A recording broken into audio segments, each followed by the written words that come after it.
बच्चों horizontal smooth surface पर M1, M2, M3 तीन ब्लॉक रखे हैं। एक एक्सटर्नल फोर्स F लगाया गया है फ्रॉम लेफ्ट टू राइट और पूछा गया है आपसे, लिखिए find contact force between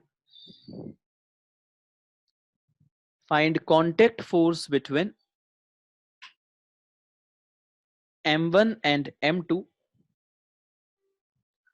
Find contact force between M1 and M2 and also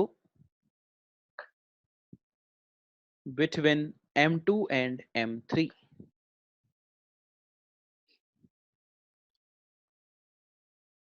And also between M2 and M3.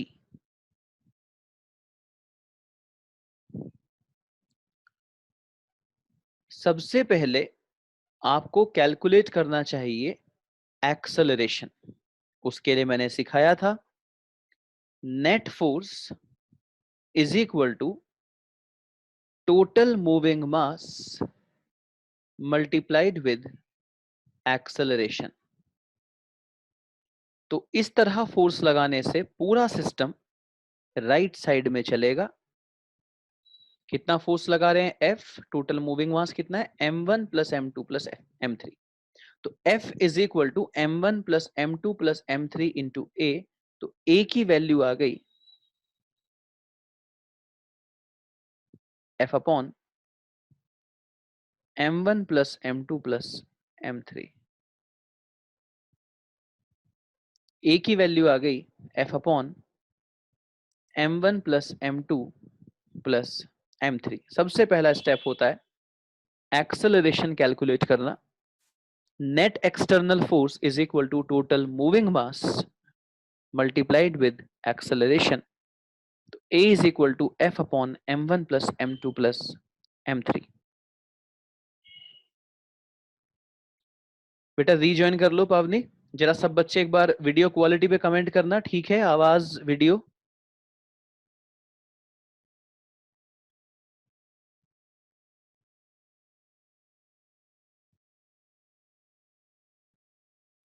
हाँ तो आप रीज्वाइन कर लो बच्चे, पावनी और आयांश। इसके बाद बच्चों आप लोग फ्री बॉडी डायग्राम बना लिया करो। फ्री बॉडी डायग्राम बना लिया करो। तो हमारे पास यहां तीन ऑब्जेक्ट हैं। एक ऑब्जेक्ट है M1, एक ऑब्जेक्ट है M2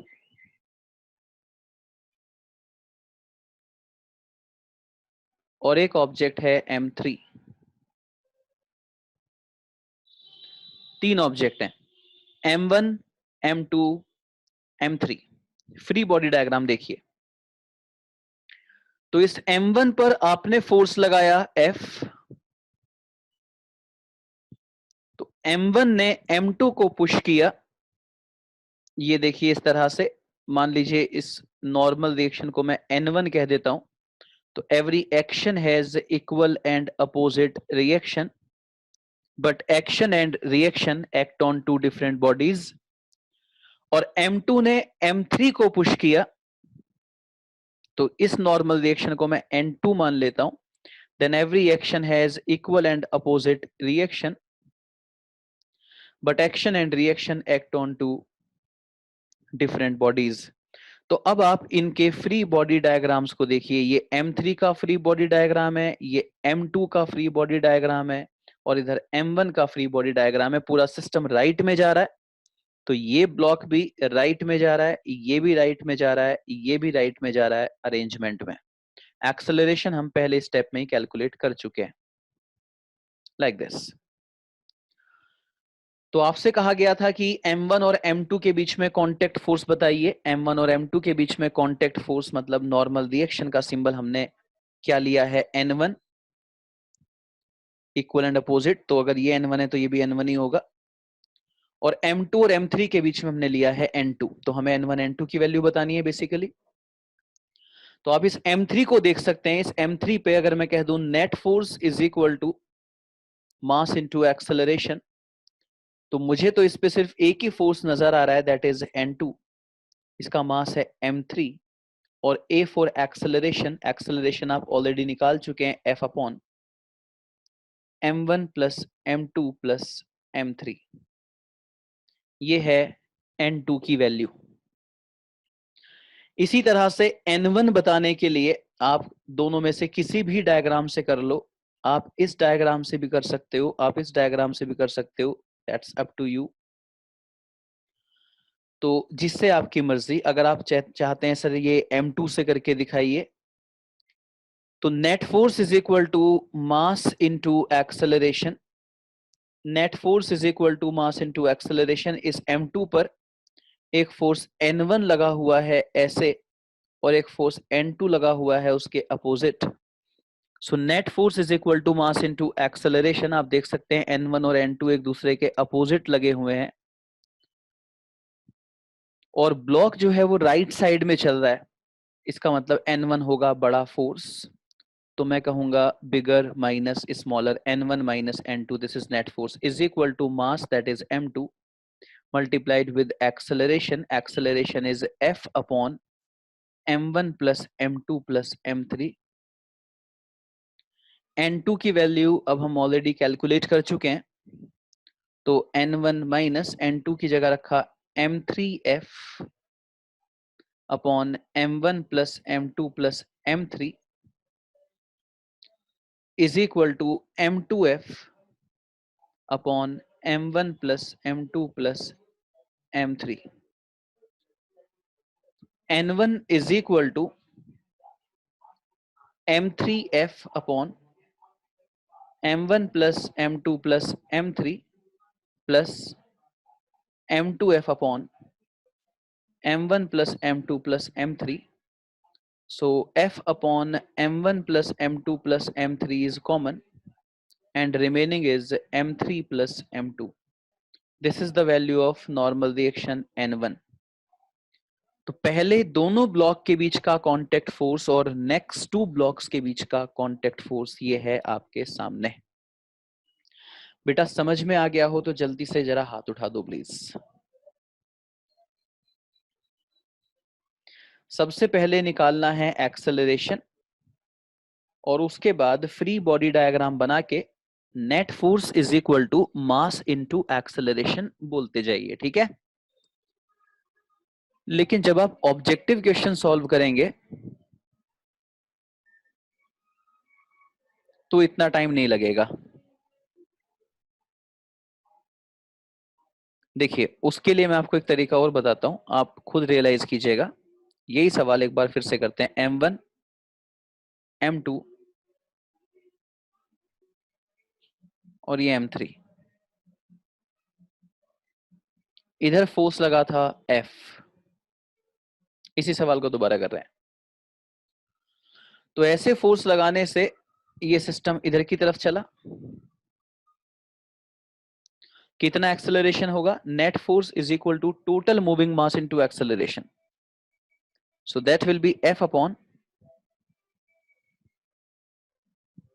m1 plus m2 plus m3। ठीक है जी। तो अगर आप कहते हैं सर m2 और m3 के बीच का कांटेक्ट फोर्स बताइए, यहां ये वाला जो कांटेक्ट है m2 और m3 के बीच में, ये वाला जो कांटेक्ट है, इस कांटेक्ट पे कितना कांटेक्ट फोर्स लगा हुआ है? इस कांटेक्ट पे, ठीक है। मतलब m2 m3 को पुश कर रहा है, कितने फोर्स से पुश कर रहा है? तो बस जिस लाइन पर कांटेक्ट फोर्स चाहिए, इस लाइन पे चाहिए ना, तो यहां से आगे का m है, यहां से आगे का m है। तो यहाँ का कांटेक्ट फोर्स चाहिए, तो यहां से आगे का डायरेक्शन ऑफ मोशन में, यहां से आगे का, यहां से आगे कितना मास रखा है? m3। और एक्सेलरेशन कितना है? F upon m1 plus m2 plus m3। आओ एक बार और सुनना, एक बार फिर से सुनो। अगर मैं कहता हूं मुझे इस जगह का कांटेक्ट फोर्स बता दो, ये जो कांटेक्ट यहाँ पे नजर आ रहा है, इस जगह ये जो कांटेक्ट यहाँ पे जो नजर आ रहा है, यहाँ पे कितना कांटेक्ट फोर्स लगा हुआ है ये बता दो। तो डायरेक्शन ऑफ मोशन क्या, राइट। तो यहां से राइट साइड ये जो ग्रीन कलर की लाइन बनी हुई है, यहां से आगे जितना भी मास रखा है मल्टीप्लाइड विद एक्सेलरेशन। जाके मैच करो आंसर यही है या नहीं, जल्दी मैच करो। n1 और n2 की यही वैल्यू है या नहीं, एंड रिप्लाई करो। जिस जगह का कांटेक्ट फोर्स पूछ रहा हूं ना, तो वहां से आगे का ma, वहां से आगे जितना भी मास रखा है मल्टीप्लाइड विद एक्सेलरेशन। तो ऐसे ऑब्जेक्टिव में ऐसे टिक कर सकते हैं, लेकिन स्कूल एग्जाम में वो फ्री बॉडी डायग्राम बना के है ना पूरा करके दिखाना पड़ेगा, तभी वो उसको कंसिडर करेंगे।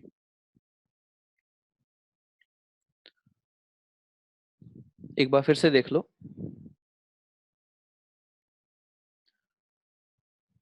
मान लो हमारे पास जो ब्लॉक रखा है ये है 1 kg,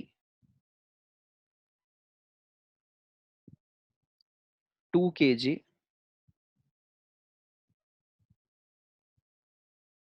3 kg, 4 kg। 1 kg, 2 kg, 3 kg, 4 kg।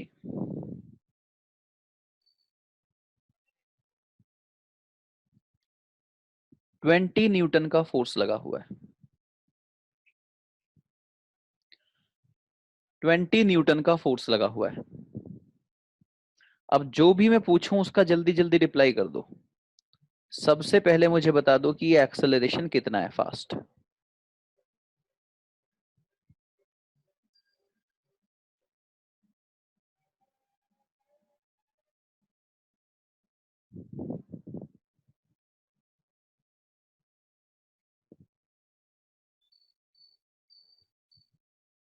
Yes it is.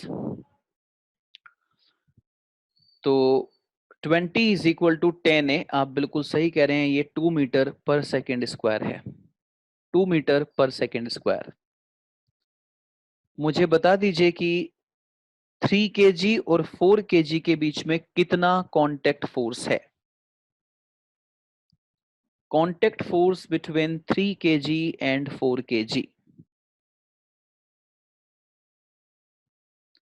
Contact force between 3 kg and 4 kg।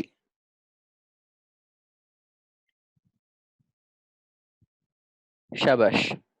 3 kg और 4 kg के बीच में, मतलब इस वाले कांटेक्ट पे 3 kg और 4 kg, मतलब इस वाले कांटेक्ट पे यहां।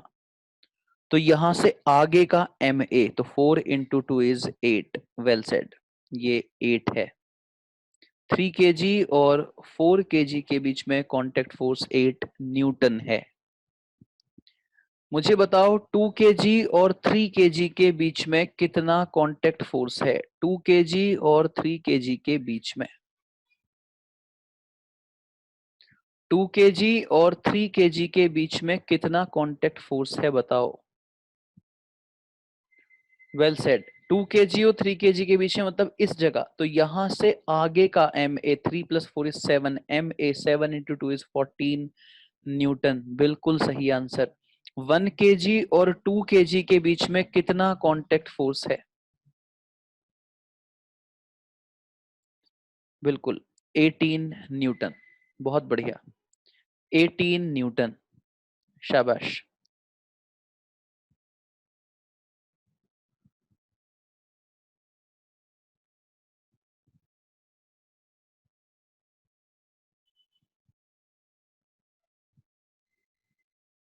बच्चों अगर फोर्स इधर से लगा हुआ हो, find contact force between the blocks. Find contact force between the blocks.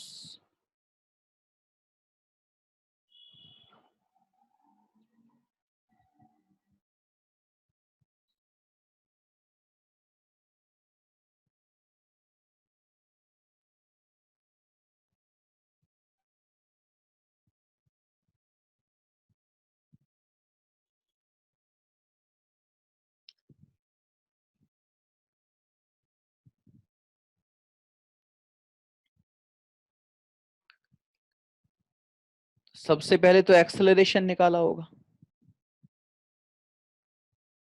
20 is equal to 10 A is equal to 2 metre पर सेकेंड स्क्वायर। तो यहां का अगर मैं कॉन्टेक्ट फोर्स देखूं यहां का, तो यहां से आगे का एम ए 1 × 2 तो 2 न्यूटन आएगा। यहां का कॉन्टेक्ट फोर्स देखें तो 2 + 1 = 3, 3 × 2 6 न्यूटन आएगा। और यहां का अगर देखें तो 3 + 2 = 5, 5 + 1 = 6, 6 × 2 = 12 न्यूटन आएगा। तो 2 6 12, 2 6 12। बात समझ आ गई? लेकिन फ्री बॉडी डायग्राम से करना बता चुका हूं, स्कूल में वैसे ही करना, ये ट्रिक थी, ये ट्रिक थी। और ट्रिक केवल तभी लगानी चाहिए जब सिचुएशन बिल्कुल वैसी ही हो जिस सिचुएशन के लिए ट्रिक बनाई गई थी। हल्का सा भी अलग हो तो फिर ट्रिक नहीं, वापस कॉन्सेप्ट पर ही लौट जाना चाहिए।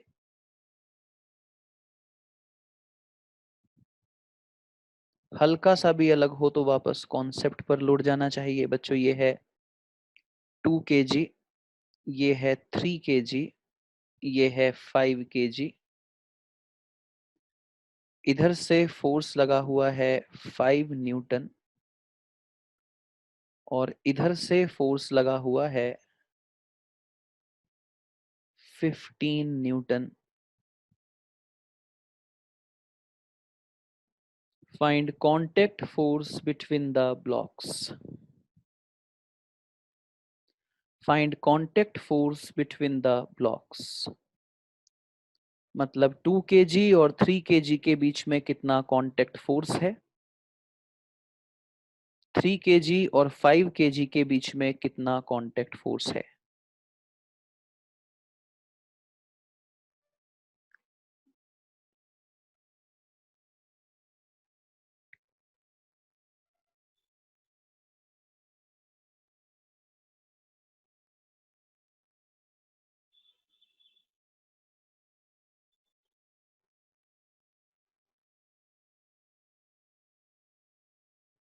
शुभ्रा आंसर लिख दो कितना है।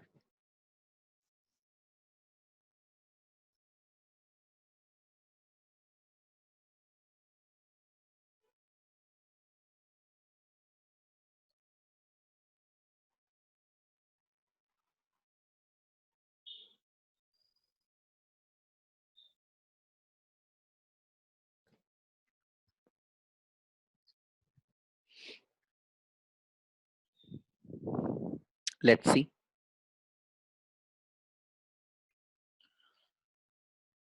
अच्छा बच्चों, सबसे पहला स्टेप है एक्सेलरेशन।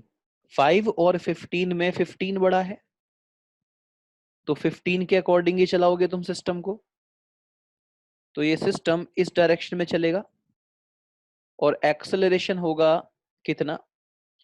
तो बच्चों नेट फोर्स है 15 - 5, net force on the system 15 - 5 that is 10 is equal to total moving mass 2 + 3 + 5 is 10 into a, तो a is equal to 1 metre पर सेकेंड स्क्वायर। ये पूरा सिस्टम लेफ्ट में चलेगा। मैं इतनी बार ठीक कह रहा हूं तो जरा हाथ उठा देना प्लीज। इस सिस्टम का एक्सेलरेशन 1 मीटर पर सेकेंड स्क्वायर होगा लेफ्ट साइड में।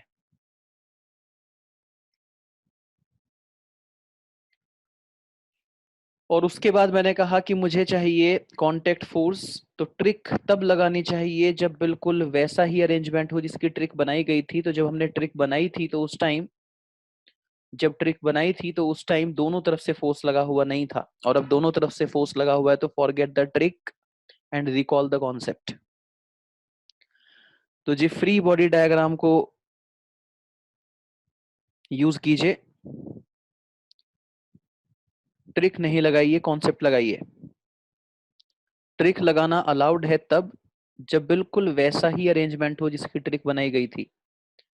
थोड़ी सी भी सिचुएशन डिफरेंट हुई, नया सवाल सामने आया, वापस कॉन्सेप्ट पर चले जाना, कॉन्सेप्ट से करना सवाल। 2 kg, 3 kg, 5 kg, इधर से हमने 5 kg पे लगाया हुआ है 15 न्यूटन का फोर्स,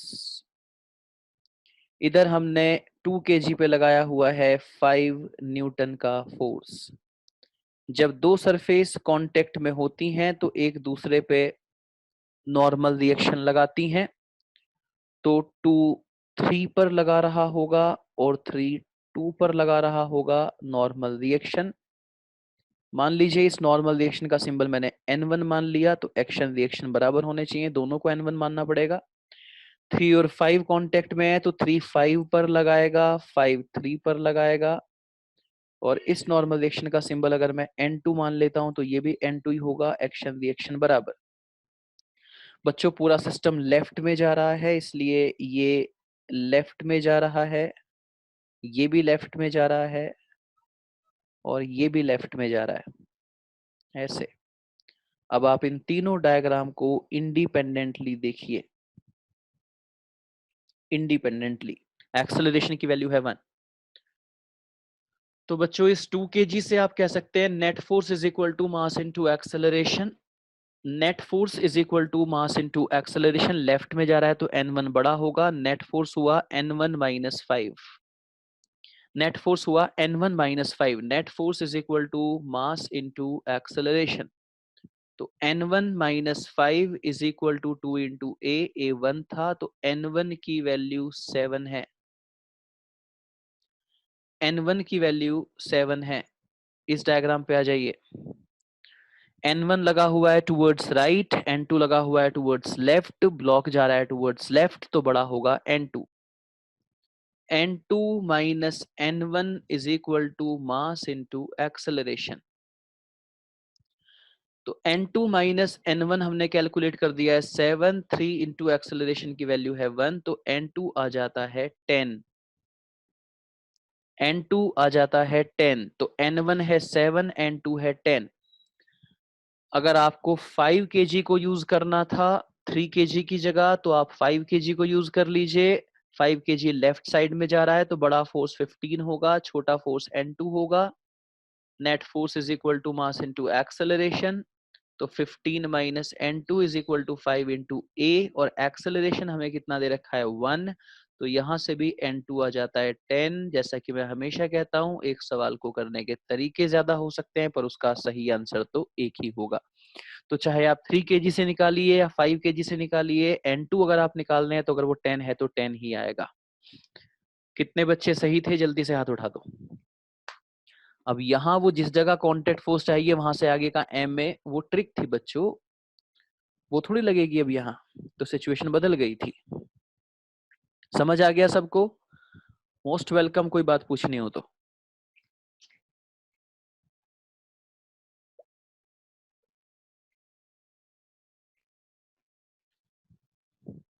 थोड़ा सा लेवल उठा दूं, परमिशन हो तो।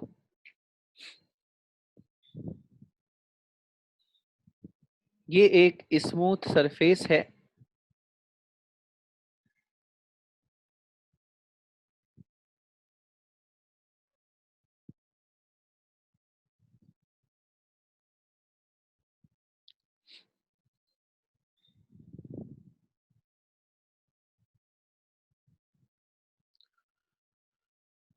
ये एक स्मूथ सरफेस है और इस स्मूथ सरफेस पर रखे हैं ये दो ब्लॉक। इस ब्लॉक का मास है m, इस ब्लॉक का मास है 2m, m और 2m। ये एंगल है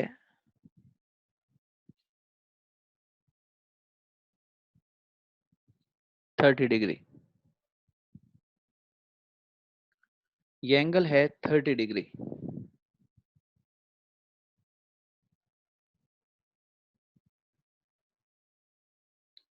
ये दो ब्लॉक रखे हैं बच्चों, 2m और m, ये एंगल 30 डिग्री है। इधर से एक फोर्स लगाया गया है 2f, और इधर से एक फोर्स लगाया गया है f। हॉरिजॉन्टल फ्लोर पर रखे हैं, स्मूथ हॉरिजॉन्टल फ्लोर पर रखे हैं दोनों ब्लॉक। एक तरफ से 2F और एक तरफ से F फोर्स लगाया गया है, और लैंग्वेज है find contact force between the blocks. Find contact force between the blocks.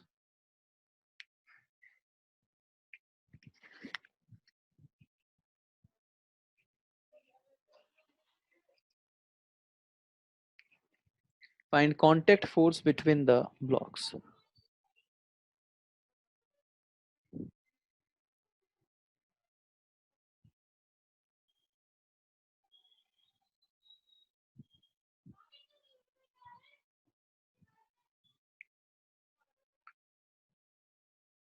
बच्चों 2F और F में बड़ा फोर्स है 2F। तो सबसे पहली बात ये है direction of motion. Net force is equal to total moving mass multiplied with acceleration. 2F minus F is F, net force is F. Total moving mass is 3m into A. तो A की value F upon 3m। इतनी बात समझ में आ गई हो तो comment कर दो पहले। Net force is equal to total moving mass multiplied with acceleration. Net force हुआ 2F और F का डिफरेंस, टोटल मूविंग मास हुआ 3m मल्टीप्लाइड विद एक्सेलरेशन, तो A is equal to F upon 3m। पक्का? चलो आगे। अब आ जाओ बच्चों नॉर्मल रिएक्शन पे। नॉर्मल रिएक्शन पे डायरेक्शन ऑफ मोशन तो समझ में आ गई। देखो नॉर्मल रिएक्शन की जहां तक बात है तो उसके लिए आप ऐसे देखो। अच्छा एक्सेलरेशन समझ नहीं आई? कार्तिक एक्सेलरेशन दोबारा समझ ले। Net force is equal to total moving mass into acceleration. Net force है 2F minus F, total moving mass है 2m plus m into acceleration. तो F is equal to 3m है, A is equal to F upon 3m। बोल कार्तिक अब समझ में आ गई?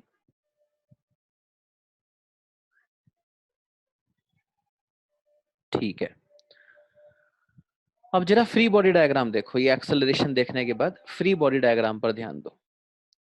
बच्चों जब दो सरफेस एक दूसरे के कांटेक्ट में होती हैं तो एक दूसरे पे परपेंडिकुलर फोर्स लगाती हैं, जिसको हम नॉर्मल रिएक्शन कहते हैं। तो ये जो आपके सामने डायग्राम बना हुआ है, इस डायग्राम में दो ब्लॉक बने हुए हैं।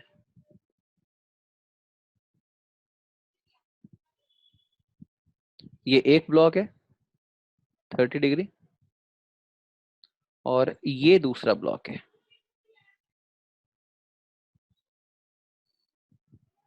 ऐसे।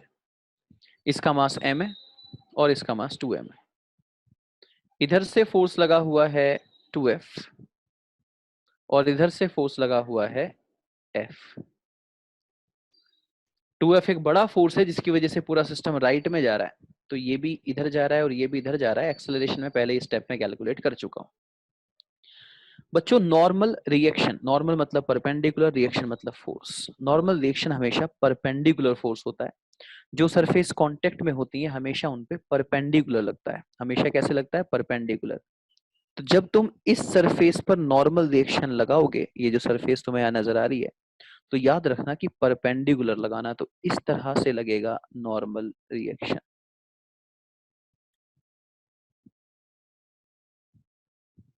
बात समझ में आ गई हो तो पहले हाथ उठाओ। नॉर्मल रिएक्शन हमेशा परपेंडिकुलर होता है सरफेस पर। तो इस तरह से लगाना कि सरफेस के साथ 90 डिग्री एंगल बने, ऐसे लगाना। Thank you so much. तो अगर ये बात समझ में आ गई है, अगर ये बात समझ में आ गई है कि इस तरह से नॉर्मल रिएक्शन लगेगा, नोट कर लिया इतना? जल्दी से करो। तो मैं सिर्फ किसी एक ब्लॉक पर तुम्हारा ध्यान ले जाता हूं किसी एक ब्लॉक पर, इस पर ले जाता हूं तुम्हारा ध्यान। तो इस तरह से इस पर नॉर्मल रिएक्शन लगा हुआ है लाइक दिस। इस लाइन को मैं आगे बढ़ा देता हूं, ये इसके नॉर्मल रिएक्शन की डायरेक्शन है, दिस वन। इस लाइन पर लगा हुआ है नॉर्मल रिएक्शन ऐसे, लाइक दिस। और अगर ये नॉर्मल रिएक्शन है तो ये एंगल 90 डिग्री है। कितना एंगल है ये? 90 डिग्री। ये एंगल 90 डिग्री है। बताओ ये एंगल कितना होगा? ये एंगल कितना होगा, जल्दी बताओ।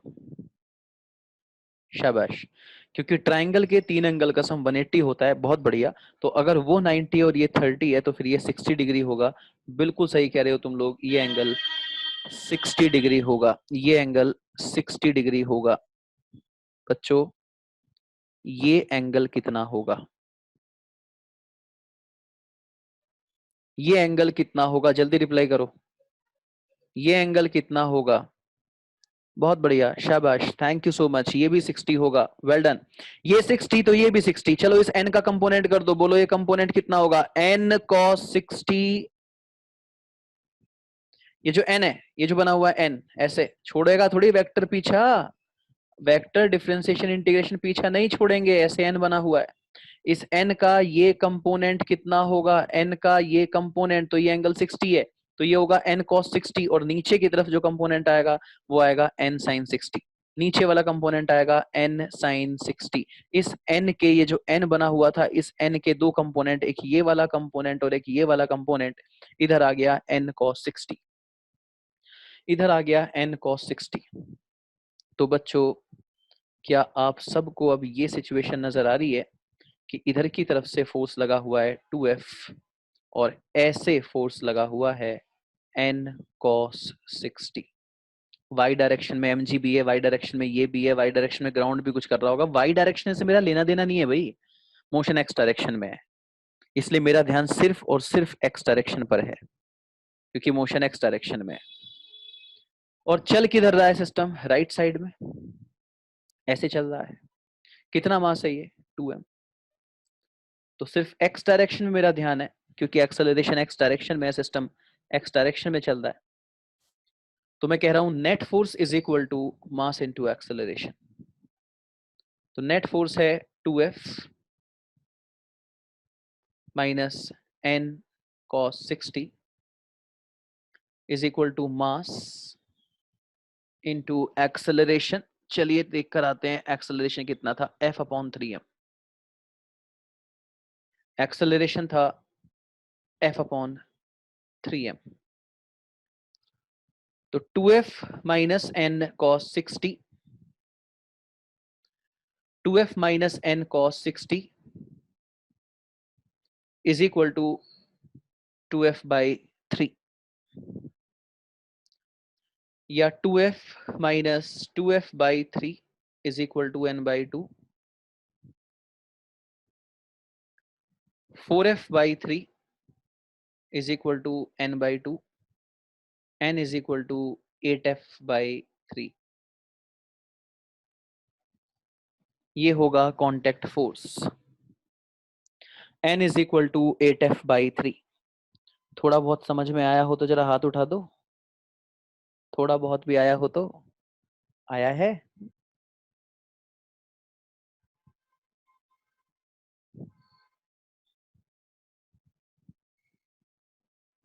इस तरीके के सवाल कंपटीशन लेवल पे आ सकते हैं। वो जो इससे पहले मैं करवा रहा था वो बेसिक सवाल है, वो पहले बहुत पहले आया करते थे कंपटीशन में, अब वो स्कूल एग्जाम में आते हैं। चलिए वंस मोर आपको मौका देता हूँ, करोगे ट्राई? देखो जरा क्या सीखा तुमने।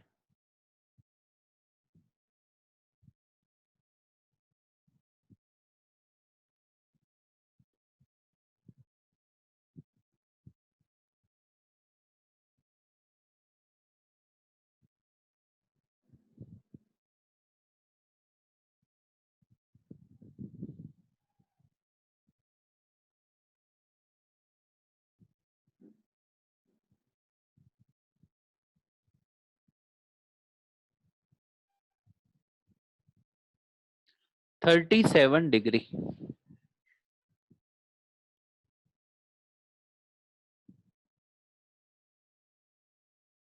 दोनों मास बराबर।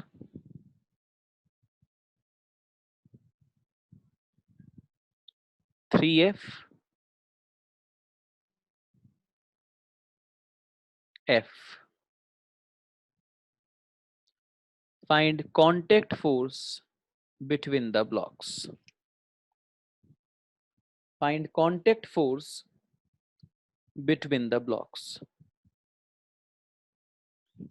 ट्राई करोगे या मैं शुरू कर दूं? नव्या हाथ उठा रखा है, कुछ पूछना है क्या?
चलिए देखें आप में से कौन सही है।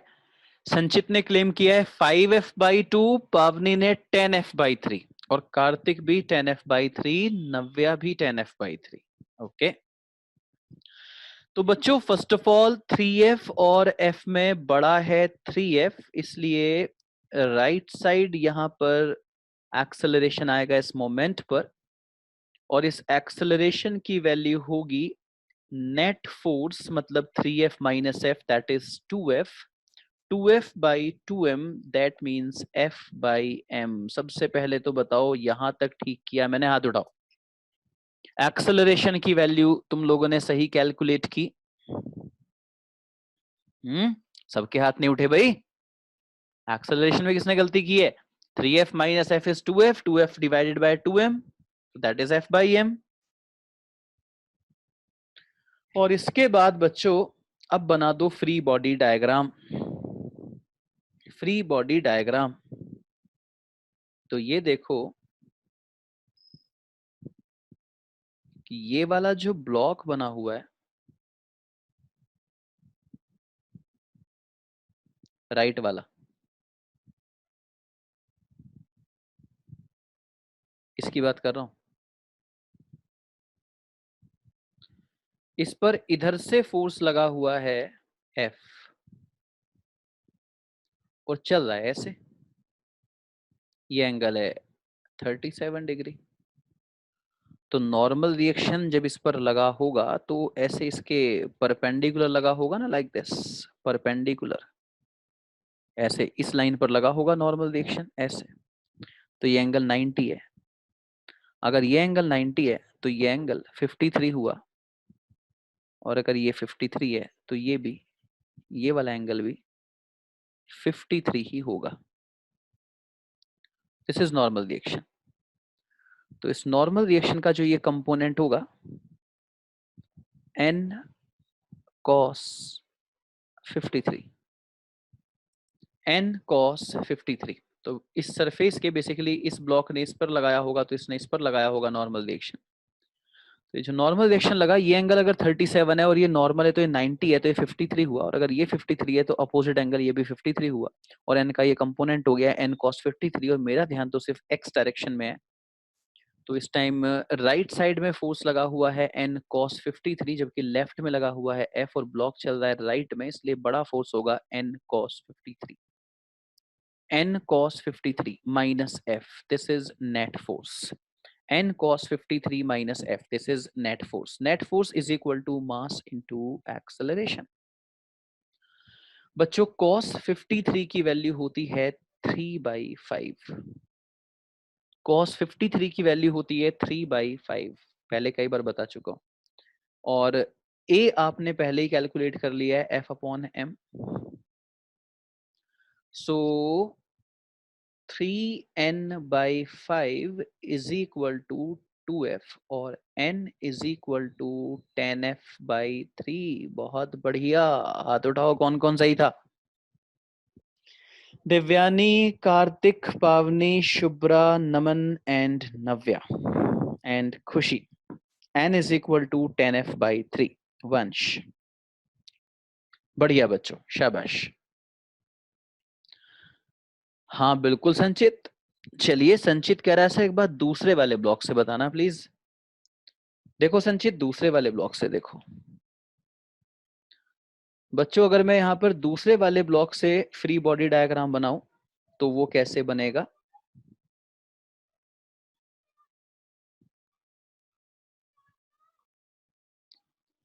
ये जो ब्लॉक यहाँ पर रखा है,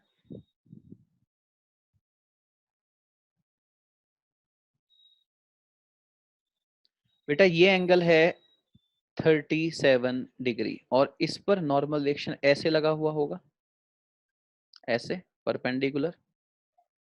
n m मास है इसका, और इधर से फोर्स लगा हुआ है 3F और ये चल भी धर ही रहा है a एक्सेलरेशन से।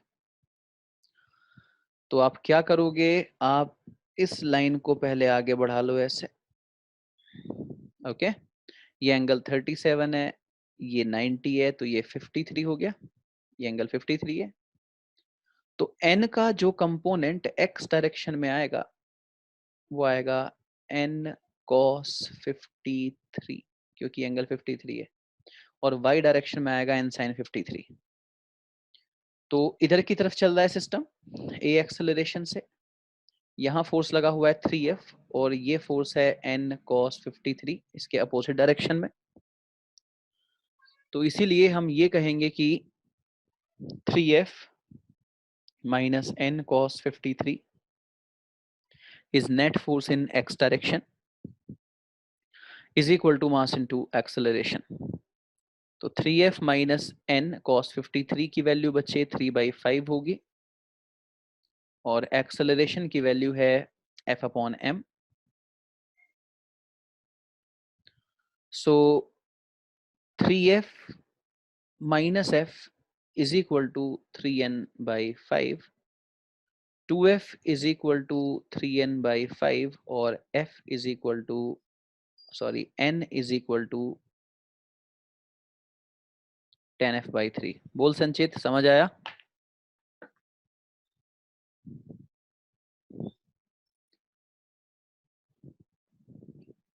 गुड. तो N is equal to आ गया बच्चों 10F/3. चलिए एक कॉन्सेप्ट और बता देता हूं, लामीज थ्योरम. वैसे तो कंपोनेंट अप्रोच वगैरह लगा के भी सवालों को सॉल्व कर सकते हैं इक्विलिब्रियम प्रॉब्लम्स को, लेकिन कई बार लामीज थ्योरम आपको टाइम सेविंग अप्रोच लग सकती है. Lami's theorem. So what is Lami's theorem बच्चों? इसको मैं कंपोनेंट अप्रोच से प्रूव भी कर सकता हूं, लेकिन ये होती क्या है बस आप वो देख लो ध्यान से. और ये हर जगह अलाउड है, आप इसको स्कूल एग्जाम में, सब्जेक्टिव एग्जाम में भी लगा सकते हो और ऑब्जेक्टिव तो खैर कर ही सकते हो इससे. मान लीजिए कि एक ऑब्जेक्ट है और उस ऑब्जेक्ट पे इस तरह से फोर्स लगे हुए हैं F1, F2 और F3.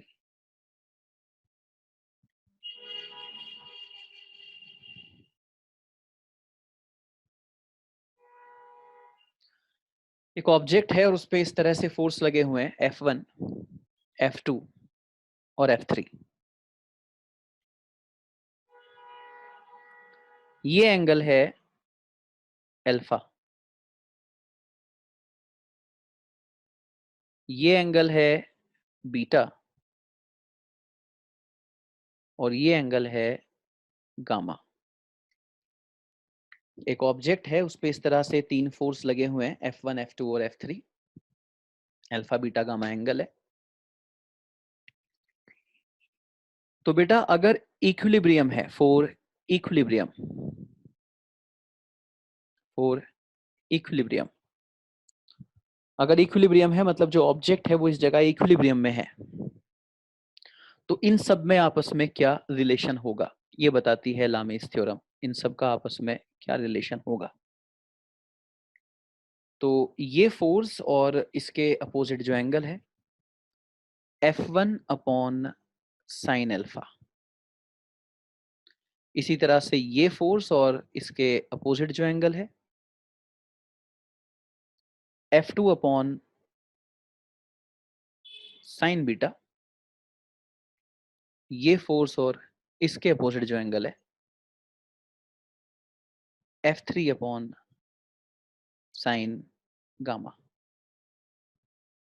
ये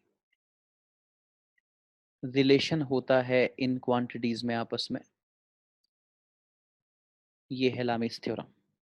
अगर ये ऑब्जेक्ट इक्विलिब्रियम में है तो इन तीनों फोर्सेस और तीनों एंगल का ये एक्सप्रेशन होगा F1 upon sine alpha is equal to F2 upon sine beta is equal to F3 upon sine gamma. इसे कहते हैं लामीज थ्योरम. इसे कहते हैं लामीज थ्योरम.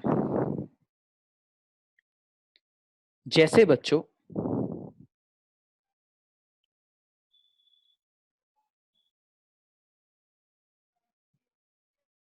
ये एक ब्लॉक है जिसका मास है m.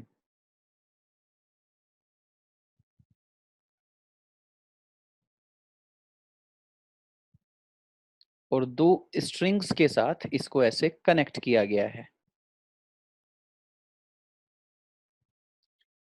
ये एंगल है अल्फा, ये एंगल है बीटा।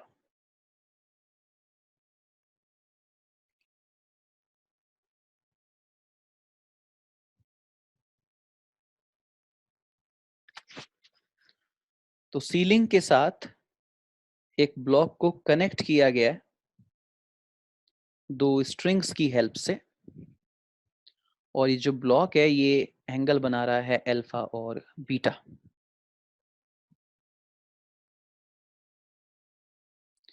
और आपसे कहा गया find tension in each string, find tension in each string. दो स्ट्रिंग नजर आ रही हैं, टेंशन बतानी है दोनों में, मैं करूंगा। तो हम क्या करेंगे बच्चे, टेंशन हमेशा किसी भी वायर में इनवर्ड बनाई जाती है। तो मान लीजिए इस टेंशन का सिंबल आपने T1 लेट कर लिया, और ये दूसरी वायर है, तो इस वायर में टेंशन का सिंबल आपने T2 लेट कर लिया। और कौन सा फोर्स यहां पर होगा, तो क्योंकि मास है तो ग्रेविटी भी एक फोर्स लगा रही होगी, and that will B mg। Gravity भी एक फोर्स लगा रही होगी। बेटा ये वाला एंगल आप देख सकते हो 90 डिग्री है, इसी तरह से ये वाला एंगल भी 90 डिग्री है। तो अगर मैं ब्लॉक का फ्री बॉडी डायग्राम बनाऊं, एम मास का जो ब्लॉक है, अगर मैं उसका फ्री बॉडी डायग्राम बनाऊं, तो एक फोर्स उस पर मुझे नजर आ रहा है T1, एक फोर्स नजर आ रहा है T2, और downward one more force is weight mg। बेटा ये वाला एंगल होगा 90 प्लस अल्फा, ठीक लिखा मैंने। ये वाला एंगल होगा 90 प्लस बीटा,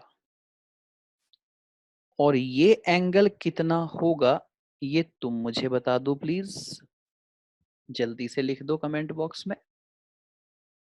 कमेंट बॉक्स में छोड़ो, अपने रजिस्टर में लिख दो, अच्छा मैच कर लेना मेरे साथ। ये एंगल है 90 प्लस अल्फा, ये एंगल है 90 प्लस बीटा। ये एंगल कितना है, T1 और T2 दोनों वायर के बीच में एंगल कितना है, लिख दिया 180 माइनस अल्फा प्लस बीटा, है ना। ये वाला एंगल पूछ रहा था ना, ये वाला, ये। तो स्ट्रेट लाइन पे टोटल 180 होता है ना एंगल, तो 180 में से अल्फा बीटा माइनस कर दो तो एंगल बचेगा। ओके, तो दोनों वायर की हेल्प से ये ब्लॉक कनेक्टेड है, तो ब्लॉक अपनी जगह रुका हुआ है, बंधा हुआ है, कहीं नहीं जा रहा, तो इक्विलिब्रियम है। तो अगर इक्विलिब्रियम है तो लामीस थ्योरम लगा दीजिए, T1 अपॉन, देखो जल्दी से कौन है opposite angle, T1 upon sine 90 plus beta, T2 upon sine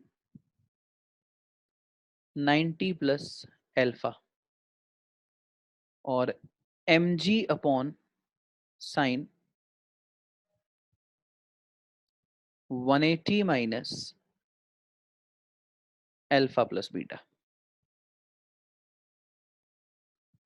ये होना चाहिए बिल्कुल बराबर, लामीस थ्योरम।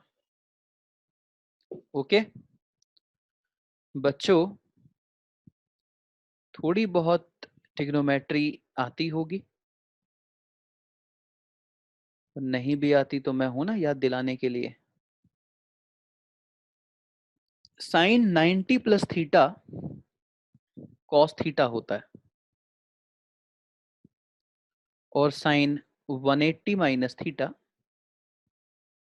साइन थीटा होता है। ये दोनों फॉर्मूले भूल गए थे तो लिख लेना दोबारा। तो T1 upon sine 90 plus beta, इसको हम लिख सकते हैं cos beta, sin 90 plus theta is cos theta, is equal to T2 upon sin 90 plus alpha, this will be cos alpha, is equal to mg upon sin 180 minus theta is sin theta, ये होगा sin alpha plus beta. Next term आ गई है. Okay जी. तो अगर ये तीनों टर्म बराबर हैं, तो अगर ये तीनों टर्म बराबर हैं तो ये दोनों टर्म भी बराबर हैं. और अगर मैं इन दोनों टर्म को इक्वेट कर दूंगा तो T1 की वैल्यू आ जाएगी mg cos बीटा. ये cos बीटा यहां से डिनोमिनेटर से राइट साइड में mg के मल्टीप्लाई में पहुंच गया, divided by sine alpha plus beta. ये T1 टेंशन आ गई. इसी तरह से बच्चों अगर हम ये वाली टर्म और ये वाली टर्म को इक्वेट करें तो T2 is equal to cos alpha mg के साथ मल्टीप्लाई में चला जाएगा, mg cos अल्फा अपॉन साइन अल्फा प्लस बीटा. आपसे दोनों वायर में टेंशन पूछी गई थी और वो हाजिर है.